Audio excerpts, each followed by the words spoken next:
الركنيه، وادي وهدف بقول لحضراتكم مخرج المباراه يعني متوصي بينا النهارده يعني من الناحيه السلبيه بالتاكيد مش الناحيه الايجابيه. احمد عيد عبد الملك على طول يسجل اول اهداف اللقاء، اول اهداف المباراه اعزائي المشاهدين. احمد عيد عبد الملك يضع نادي الزمالك في المقدمه بهدف بالتاكيد هنشوفه من بدايته مره ثانيه في الاعاده.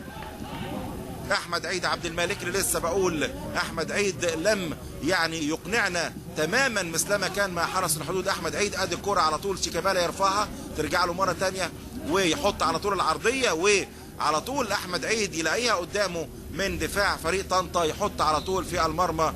اول اهداف اللقاء احمد عيد عبد الملك لصالح نادي الزمالك. اذا 1 الزمالك لا شيء فريق طنطا بعد مرور حوالي 21 دقيقة من احداث اللقاء.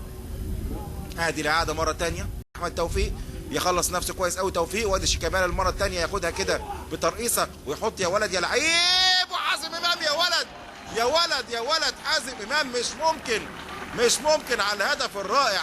هدف من اروع الاهداف اللي شفناها في الملاعب المصريه في الفتره الاخيره. على طول ما استلمش يعني، هو الاستلام هو اللعبه هو البليسنج اللي عملها بوش رجله الخارجي حازم امام يا ولد يا لعيب على طريقه اللاعبين الكبار. حازم امام على طول ادي على طول جاياله، وهو الراجل شايف هو واقف فين وشايف حارس المرمى واقف فين وشايف انه متقدم وشايف انه في مثل هذه الزاويه لو حط في البعيد هتبقى صعبه جدا على حارس المرمى.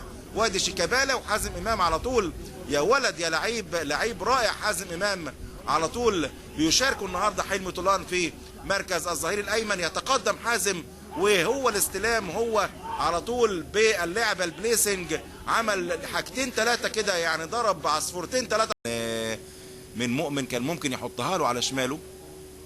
ادي شيكابالا يا سلام فاصل مهاري من شيكابالا وادي العرضيه وهدف ثالث اروع، هدف ثالث رائع احمد جعفر يا ولد يا لعيب. والبدايه دائما من شيكابالا الموهوب. شيكابالبول يعني شيكابولبول يغرد في سماء ملعب الجونه النهارده بمهاراته بالفواصل المهاريه بتاعته. شيكابولبول فعلا يغرد في سماء استاد الجونه. ادي الكوره يا سلام عليك يا شيكابالا يا سلام عليك وعلى مهارتك العاليه. وحازم امام كالمعتاد في مركز طبعا الجناح الايمن بيلعب بعرضياته الرائعه وبينط طبعا على طول على الطريقه البرازيليه كده على زي ما بنشوف يعني رونالدينيو كان بيلعب بالكرات دي، كان ريفالدو بيلعب الكرات دي يعني يبص في اتجاه ويلعب الكره في اتجاه تاني على الطريقه البرازيليه. بيحط شيكابالا واحده لحازم امام وبيطلع جعفر عند محمد عبد الشافي. وادي مره تانية على طول محمد ابراهيم هيروح يرقص بمهارته. محمد يقف على كورته. هل في ضربه جزاء؟ بالفعل قرار سليم من محمد فاروق واللاعب الغاني يعني عيسى مونتيلا يعني بيعمل ضربه جزاء.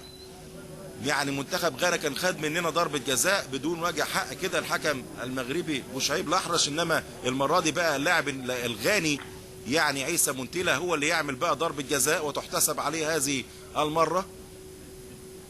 ناخد بطارنا شويه بقى من اللاعبين الغانيين. ضربه جزاء يحتسبها محمد فاروق لصالح نادي الزمالك. هنشوف محمد ابراهيم اعتقد هو او احمد علي هل يسجل اول اهدافه مع نادي الزمالك بعد دقائق من مشاركته.